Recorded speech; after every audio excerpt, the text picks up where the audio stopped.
vast and tell you surah gani, chapter, verse, and they understand all that. But when it comes to this constitution, they're not talking about that. I want us to look at the link between lack of understanding of the provisions of this constitution, and she's mentioned, and corruption. Yes, because as you said, and this is probably at the rudimentary level, that due to lack of understanding of the constitution and your rights, you end up having to bribe someone for you to receive the same. The Bill of Rights is very vast. Part 2, rights and fundamental freedoms, right to life, equality and freedom from discrimination, human dignity, freedom from and security of the person, slavery, servitude, and forced labor. And all these things Kenyan youth are going through. Privacy, freedom of conscience, religion, belief, and opinion, meaning you can have and express your opinion. Freedom of expression, you're allowed to. Freedom of the media, access to information, especially on issues like SHA, where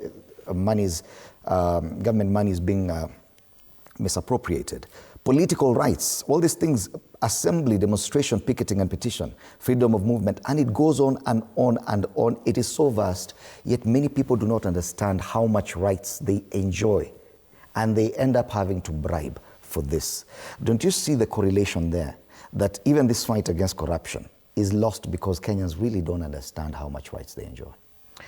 For sure, that's true, and I agree with you that, our Katiba, or the constitution that we have today, has given a lot of power to the common mwananchi. Actually, the least person with the least power here is the president. And also the elected leaders, because they have to serve the masses. The constitution belongs to the people. And I say it belongs to the people because the people have the supreme power, or they draw the supremacy from this constitution. And when we say that the citizens lack knowledge on this constitution, is because the language that the government understands more is the language of controlling, not empowering. So anytime a government would empower you with access of information, empower you with information, and the first duty of a revolutionary is to get educated. So once the government would feed you with any information that would make you empowered, defend yourself, defend your right, defend your property, that would mean that the government will be losing their own control. They will be losing grip on the control of the masses. And it becomes very hard, like Jerry said, that we do not really budget for civic education. We do not really budget for public participation, because if we are budgeting for public participation, we are budgeting for public participation for the current expenditures that we are doing. But to really hold whatever matters to us, and what at stake here for Kenyans is understanding this constitution fully, understanding the power they have for this constitution.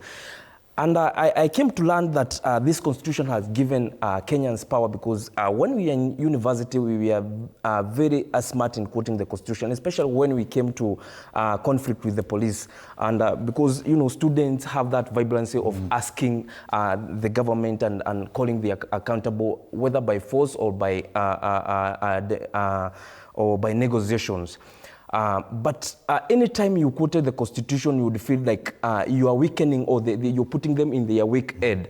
And this constitution has given us a lot of light, a lot of power, but Kenyans really do not understand. Why don't they understand? Because the government or the politicians have hijacked the process of accessing to this information. If this information has to be relied, it is either relied through the politician or through the ground soldiers. These ground soldiers also have to protect their master, and protect their master. They sanction what is really getting to the common mwananchi. But of today, as of the scenario of June 2024, you have seen like young people, they have outgrown, they have now come to defend their own right. They are facing the government, which the older generation would feel it is a really a no-go zone when you're facing the government. They would not really talk truth to power. But today we are talking truth to power because we feel the Constitution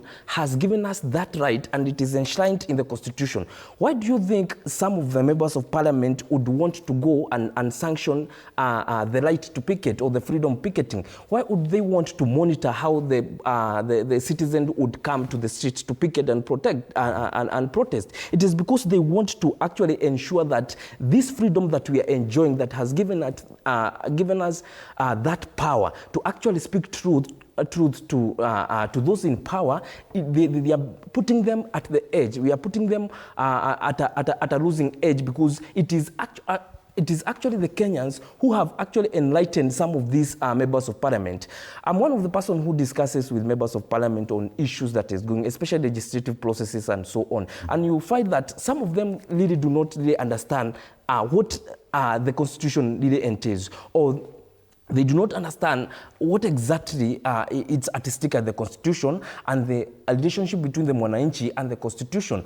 Because even them, some of them, they have been actually been manipulated by those high powers to think that, see, other than looking at the Katiba, we have a master to serve, and this master selects and selectively gives you the guidelines on the rules. His word becomes the law, and it has become a difficult and a tedious process to actually get Kenyans empowered to access to information and understand the right and power they have for the constitution. But even at this generational level understanding, this